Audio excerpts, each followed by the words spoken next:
Para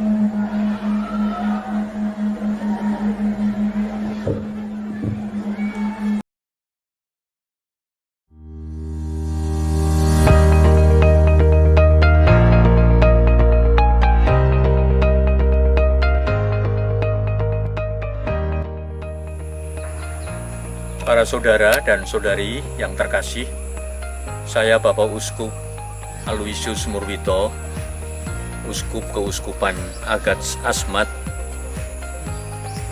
yang terletak di Papua bagian selatan, berbatasan dengan Merauke, Keuskupan Agung Merauke bagian timur, dan Keuskupan Timika bagian barat.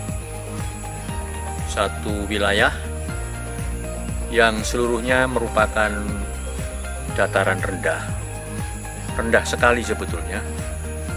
Itu hanya setinggi kurang lebih 1 sampai 2 meter dari atas permukaan laut. Daerah yang unik tapi juga daerah yang menantang. Yang pertama, saya bisa mengatakan wilayah Keuskupan Agats Asmat ini adalah wilayah yang dikenal dengan tanah lumpur. Semua wilayahnya terdiri dari tanah lumpur. Hanya sedikit saja yang kering. Itu berarti apa? Berarti memang tidak bisa dilewati oleh apapun juga. Tidak bisa menggunakan transport darat, tidak bisa dilalui lewat jalan kaki. Semuanya harus menggunakan penghubung jembatan. Dan jembatan pada awal semua diambil atau dibangun dari bahan-bahan kayu. Di kota Agats sendiri sekarang dengan perubahan-perubahan dan kemajuan yang terjadi, sekarang Agats lebih dikenal sebagai tanah lumpur, tetapi juga tanah kota Agats yang dikenal dengan kota di atas jembatan beton sekarang ini, dulu jembatan papan. Dan ini mempunyai konsekuensi yang banyak. Bapak Uskup dengan rekan-rekan pastor, tapi juga hampir semua teman-teman dari pejabat-pejabat pemerintah, dalam pelayanannya menggunakan transport perahu atau perahu motor. Kebanyakan masyarakat masih menggunakan perahu dayung dengan melewati sungai-sungai yang cukup lebar dan dalam. Di bagian itu selatan itu yang memangku laut itu masih menggunakan transport perahu motor yang harus melewati laut yang kadang-kadang tidak ramah, bergelombang, bahkan ombak dengan segala risiko. Itu Asmat, hampir semuanya begitu daerahnya. Yang kedua yang ingin saya sampaikan, daerah ini masyarakatnya bukan masyarakat petani, bukan masyarakat nelayan, tetapi masyarakat yang disebut peramu. Kebanyakan mereka masih menggantungkan dari hasil alam. Mereka memiliki makanan pokok sagu dan ikan. Dan pohon sagu itu datang atau tumbuh dengan sendirinya. Ikan juga tanpa harus memelihara kolam-kolam ikan, itu ada sungai, ada laut. Itulah hasil bumi mereka, di mana bahan-bahan bisa diperoleh untuk makanan sehari-hari. Nah, ini semua juga mempunyai pengaruh, punya dampak. Karena dalam tanda petik cukup dimanjakan oleh alam, maka hidup mereka kurang ditantang dibandingkan dengan daerah, misalnya daerah pegunungan. Mereka karena tidak ditantang, itu gairah untuk maju juga menjadi susah, menjadi kurang. Antara lain keinginan untuk sekolah. Ini menjadi sebuah problema, sebuah masalah. Anak-anak tidak begitu bergairah dan bersemangat untuk mengikuti sebuah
Kami dibantu oleh berbagai pihak, namun kami masih merasa kurang, dan hampir setiap saat tenaga yayasan yang mengelola sekolah-sekolah kami mengalami kesulitan di bidang keuangan ini.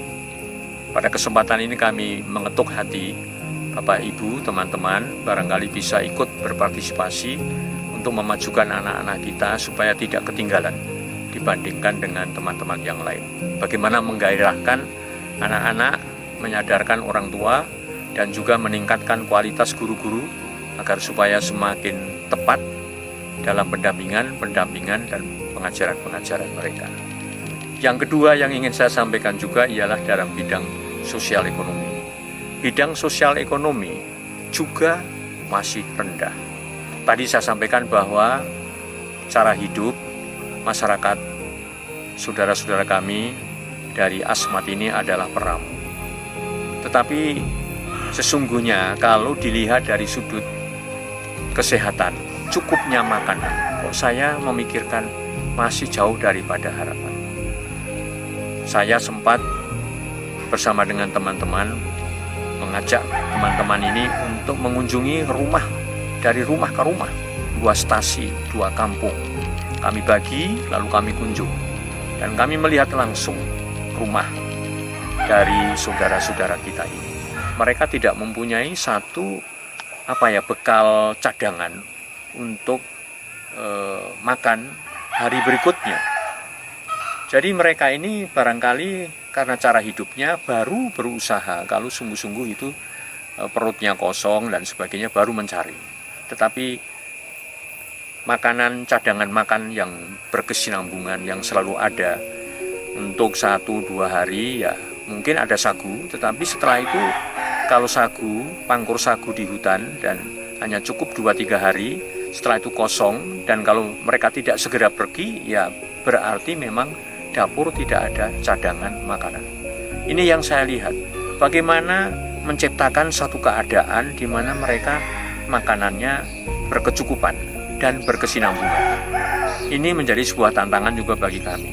Saya melihat itu saudara-saudara kita yang ada di tempat-tempat terpencil, kalau belanja, mau belanja, jauh sekali.